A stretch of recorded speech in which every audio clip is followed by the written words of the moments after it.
Fidèles internautes de Royal TV Bénin, bienvenue dans ce JT Week-end dont voici les titres. Congrès constitutif du CRESER des cordonniers du Bénin. Un nouveau bureau exécutif élu à la tête du CRESER. Weme-Kouya-Guégué 2025. La coordination générale en visite sur les sites devant abriter l'événement.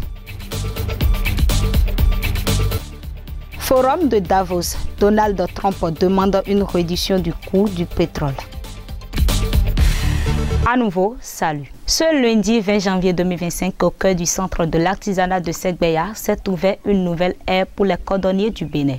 Rassemblés en congrès constitutif, ces artisans passionnés ont uni leurs forces dans le but de créer le CRESER des cordonniers du Bénin CCOB. L'élection d'un bureau, étape cruciale de cette rencontre, marque un tournant décisif pour la profession. Reportage.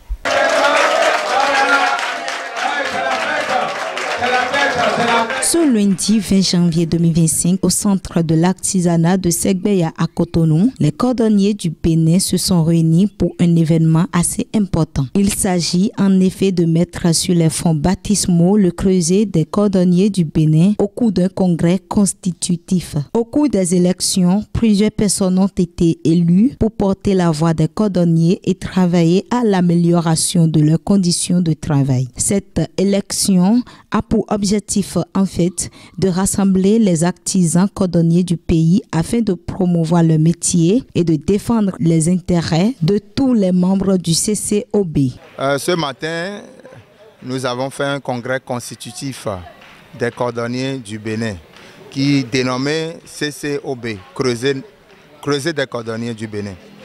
Donc je suis vraiment ému, je suis vraiment content parce que la cordonnerie veut prendre un nouvel envol. Il est temps que la cordonnerie s'envole et je suis très content ce matin de voir beaucoup de cordonniers se regrouper venant de beaucoup de départements. Donc je suis très content et je suis fier. Le CRESER que nous venons de mettre sur pied aujourd'hui est là pour servir tous les cordonniers du Bénin. La cordonnerie est un métier noble, mais souffre de beaucoup de difficultés. Et ce jour, avec ce CRESER CCOB, nous pensons pouvoir régler les problèmes des cordonniers du Bénin. Avec la mise sur pied de ce CRESER, les nouveaux élus espèrent renforcer leur réseau, partager des compétences et innover dans le métier. Je suis le premier parmi les sages de l'organisation. Nous allons aider tous les cordonniers à pouvoir quand même réussir au Bénin pour que nous puissions quand même avoir un bon résultat. Nous allons servir toute la population béninoise. Avec ce qu'on aura à faire au niveau du CCOB, je crois bien que la population béninoise sera fière des cordonniers de ce pays. Limite fraîchement na président CCO Béton et examiné poste de trésorier général et ouais limite bon on a mis des idées na quoi mettons sur côté. On a tous les efforts pour la sécurité. Pour une meilleure collaboration, des appels sont lancés à l'endroit de tous les cordonniers du Bénin. C'est une joie pour moi et je profite par là-bas pour inviter tout cordonnier qui est au Bénin de venir se joindre à nous pour qu'on puisse aller très loin. Parce que lorsqu'on sera beaucoup, on va former un bloc très solide et nos voix vont porter. Et nos œuvres, nos articles que nous fabriquons de nos mains aussi vont prendre. Je vous demande à être soudés, mettez-vous ensemble et que ça soit véritablement dans l'amour, dans l'union, afin que vous puissiez nous aider et qu'on puisse vous aider également. Chers cordonniers, vous êtes des artisans pleins, vos travaux ne sont plus à démontrer. Et je sais que c'est dans la qualité, même si les Chinois ont gâté le marché, La qualité y est toujours et la qualité ne se marchande pas.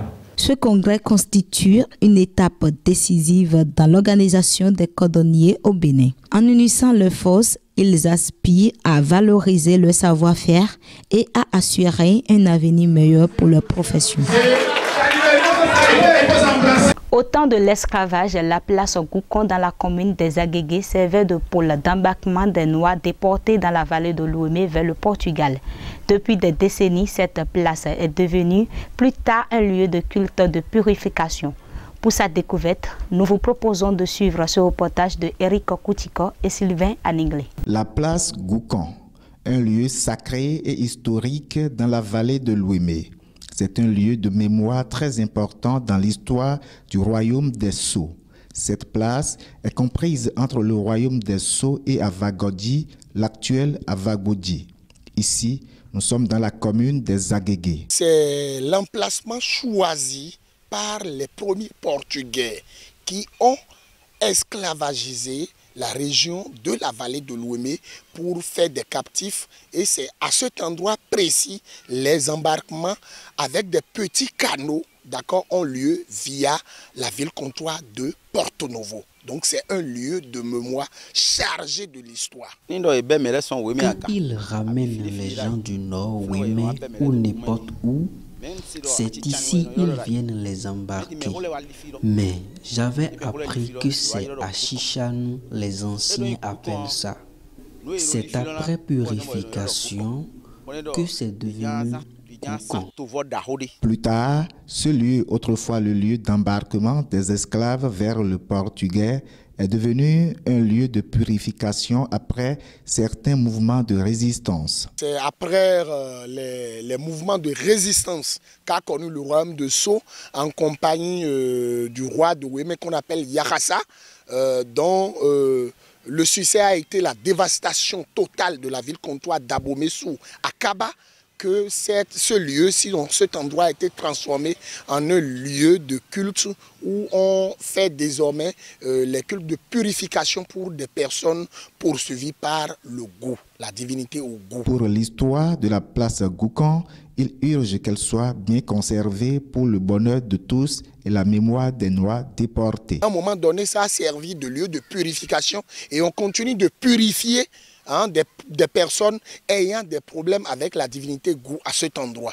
Donc il est à la fois lieu de culte, mais lieu de mémoire, donc c'est un lieu à conserver à tout prix pour l'histoire et la mémoire de l'esclavage au Bénin et pour toute l'Afrique ou pour toute la communauté noire en général. La place Goucon, sise dans l'ex-royaume des Sceaux, aujourd'hui commune des Agégués, mérite d'être valorisée parce qu'elle demeure l'une des archives vivantes de l'histoire et de la mémoire des arrachements, des déportations et d'embarquements des hommes, des femmes et des enfants qui cohabitaient le fleuve Ouémé long de 512 km, excepté les chenaux financés par des Portugais par la main d'œuvre esclavagiste. Pour s'approprier de l'état du site qui doit abriter la 15e édition de la fête identitaire de Ouémé-Houé qui sera organisée dans la commune des Agégués du 19 au 23 février prochain, Antoine Bonou et son équipe ont effectué dans la soirée de ce jeudi 23 janvier 2025 une visite à la place Goucon qui est déjà en train d'être aménagée. Constat, les préparatifs vont bon train sur les sites, ce qui justifie la bonne organisation de la fête. Plus de précisions, c'est dans ce reportage de Eric Koutiko et Gérard Akotayon. C'est le meilleur des sites que nous avons. Dans l'après-midi de ce jeudi 23 janvier 2025, la coordination générale de la fête identitaire de Ouémé-Houé a effectué une visite sur le site devant abriter la 15e édition de Ouémé-Houé Agégué 2025. Objectif, voir l'état du site en cours d'aménagement et prendre les dispositions nécessaires pour les logistiques. Ce n'est que du positif. Puisque vous avez vu, d'abord nous avons fait un tour pour voir le site des Agégués avec le chef d'État des Agégués, monsieur le maire des Agégués, qui est le chef de la délégation. Nous sommes arrivés sur le site pour régler les petits problèmes.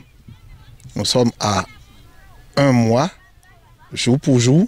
La fête, c'est le 23 aujourd'hui. Et le grand jour de la fête, c'est le 23 février.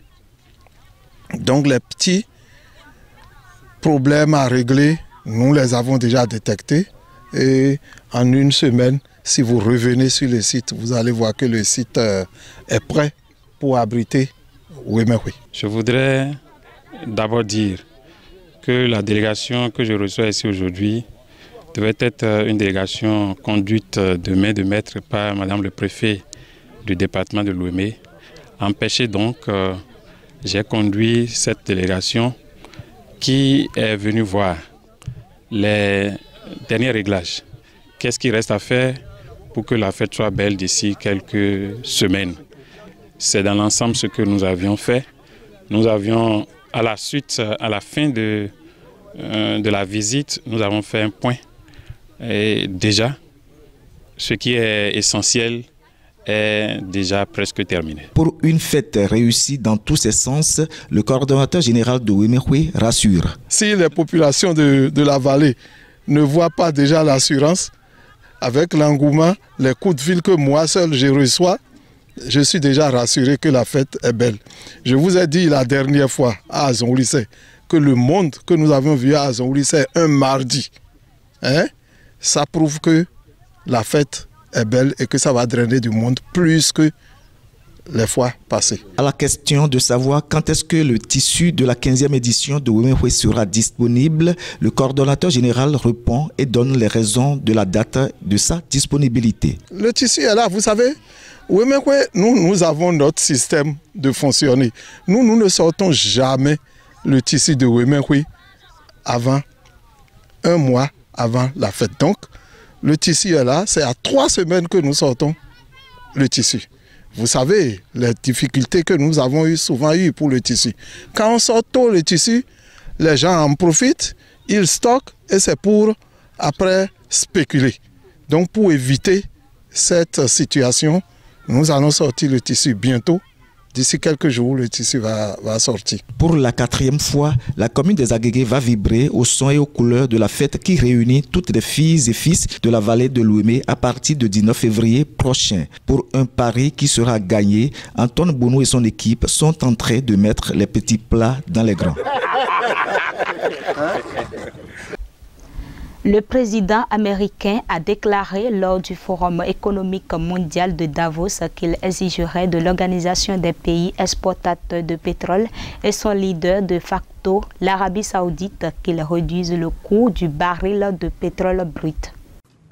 Les cours du pétrole ont peu évolué vendredi mais se dirigent vers une baisse hebdomadaire. Cette volatilité est due en partie aux propos imprévisibles tenus par le président américain Donald Trump. Ce jeudi au Forum économique mondial de Davos en Suisse, il a déclaré qu'il exigerait de l'Organisation des pays exportateurs de pétrole qu'il réduise le coût du baril de pétrole brut. Et je vais aussi demander à l'Arabie saoudite et à l'OPEP de faire baisser le coût du pétrole. Il faut le faire baisser et franchement je suis surpris qu'ils ne l'aient pas fait avant l'élection. Ils n'ont pas fait preuve de beaucoup d'amour, cela m'a un peu surpris. Si le prix baissait, la guerre entre la Russie et l'Ukraine prendrait fin immédiatement. À l'heure actuelle, le prix est suffisamment élevé pour que la guerre se poursuive. Après avoir annoncé une urgence énergétique nationale lundi, le chef d'État américain a levé les restrictions environnementales sur les infrastructures énergétiques. La baisse des cours du pétrole peut également être expliquée par la réduction des primes de guerre par les investisseurs après le cessez-le-feu à Gaza. Selon l'administration américaine d'information sur l'énergie, les stocks américains de pétrole brut ont atteint la semaine dernière leur niveau le plus bas depuis mars 2022. La vie est un voyage, pas une destination. Profitez de chaque étape du chemin. Nous sommes à la fin de cette édition. Merci de nous avoir suivis. Restez connectés pour plus d'analyses et d'actualités sur Royal TV Bénin. À bientôt.